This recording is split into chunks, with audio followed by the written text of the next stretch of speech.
Hello and welcome. I'm Marquette and this is Mind Body Dallas.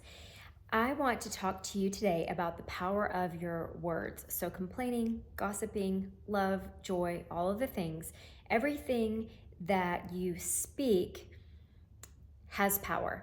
So, it comes back.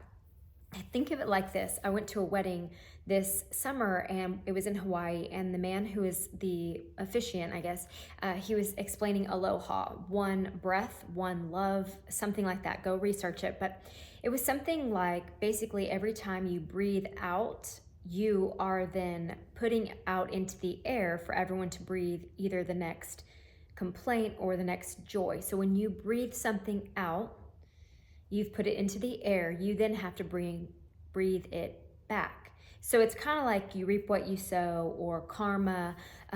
It's also the law of attraction. So basically, the law of attraction is based on the principle of vibration. Whatever you're vibrating out, you will become a match for, and you have to, by law, get that back. It's kind of like turning on the country music station or heavy rock. It's when you turn that on, it's a frequency that matches. So that's what's going to come back in your car, or when you text or call someone, it's their frequency and they get the call. So it's not like wishing or wanting or praying can change the channel. You really do have to change your vibration. And so watch your spoken word. Complaints are the worst. Don't complain about anything, because when you breathe out that complaint, you've now poisoned the air, and you have to breathe in something to complain about. You have to breathe in something that confirms your reality. So if you believe something is worth complaining about or gossiping about, have you heard that saying, never sit at a table where someone is gossiping, because when you get up, you will be the next topic. Essentially, gossiping does not elevate you, it reveals you, and it shows people who you are and what you're willing to say. But also to you, when you're gossiping and complaining and about anything, then you're going to continue getting more things to complain about, more things to gossip about, and it's not what you want. It's not loving and kind. There's an acronym, think before you speak, THINK. T, is it true? It may be true, but H, is it helpful? I, is it inspiring? Is it necessary? What about K, is it kind? Is it true, helpful, inspiring, necessary, and kind? THINK. Think before you speak. Complaining is basically a curse that you're putting on yourself. And even think about the word, like when we were in kindergarten, we learned to spell. We spell cat, CAT, right? You're spelling. So even when you write things down, or when you talk and gossip and complain, especially things that are very heightened emotion, you're really turning up that frequency. You heard in my last video how I was talking about the Most High God. It's the most high thing that you talk about, the most intense thing, the highest, like loudest, biggest, most deep and heightened emotion or intense emotion.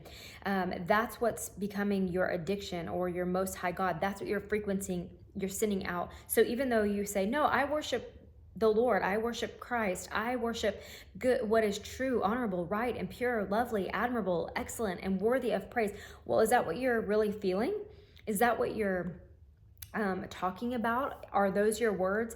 Keep your words sweet, just in case you have to eat them. Think about that. Every time you serve up a word, you're going to have to eat it. So would I want to eat that complaint? No, actually, I don't like it. That's why I'm talking about it. Okay, well, then do not speak it. Do not say it. Like I said, it's cursing your life. It's spelling. You're putting a spell over your life. So don't do that. The power of negative words, the power of positive words. So every time you say something or do something kind, I watched a video with Dr. Wayne Dyer. I've been following him ever since I lived in Tyler, which was like maybe 17 years ago, 18 years ago. He passed away, but I love him so much. His videos are very powerful if you can ever check him out. He really explains the power of quantum, more of the law of attraction and reaping what you sow. Anyway, he talks a lot about what kindness does. So when you do a kind deed, it actually boosts your immune system. And when you say a kind word, it boosts your everything, your liveliness, your vitality. But to that person that you did something kind for, their immune system is boosted. Their good, feel good things are all boosted.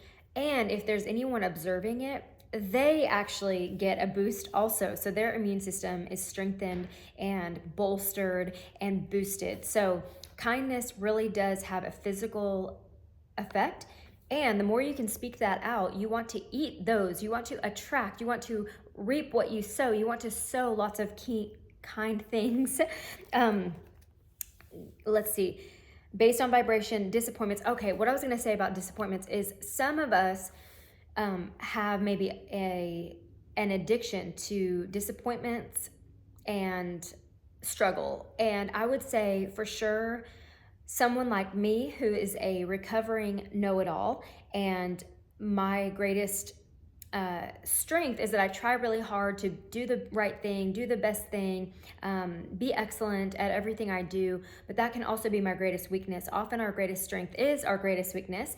And I would say that, it's hard being so perfect. Have you ever heard that joke when someone's really doing a good job or they're talking about someone and it's like, yeah, I know it. I'm so perfect, right? And you're making fun of yourself. You say, oh, it's hard being so perfect. Well, anyway, it really is hard being so perfect. When you're perfect and you're right all the time and you always have the right thing to say and you always have, you're always correcting someone or fixing someone, you're a know-it-all, then that just means that you must reap something that's less than perfect, that's gonna let you down. You're gonna be disappointed because you're addicted to disappointments. You're correcting everything. So if you're always right, then everyone else must be wrong. And I am like, no, it's hard being so perfect. I don't want to live like that anymore. I don't want to live such a disappointing life where I'm so perfect. I want to step into acceptance for myself, obviously, first, because when you're secure in yourself and you accept yourself, then you're not going to be so hard and harsh on others.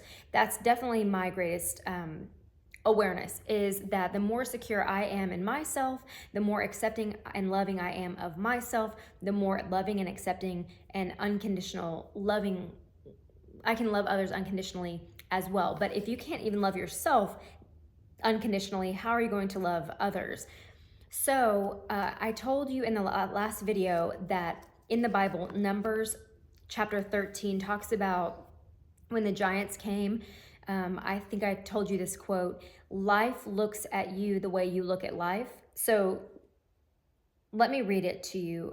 Numbers 13, I think it's verse 33. We saw giants and we were like grasshoppers in our own sight. And so we were grasshoppers in their sight. So when you see a giant, a problem, a disappointment, when you see something that's wrong, then life looks back at you like, if you look at a big problem, then it has to look at you like you're small. If you are a grasshopper, then life has to look back at you like a grasshopper. If you're always right, then life is always going to be wrong, showing you that you're right, which is so disappointing. And then you're always disappointed because you have these unrealistic expectations. Rather than accepting, you are expecting unrealistic things. And so you're always disappointed, you're always struggling, you're always right, they're always wrong, and there's this illusion of separation.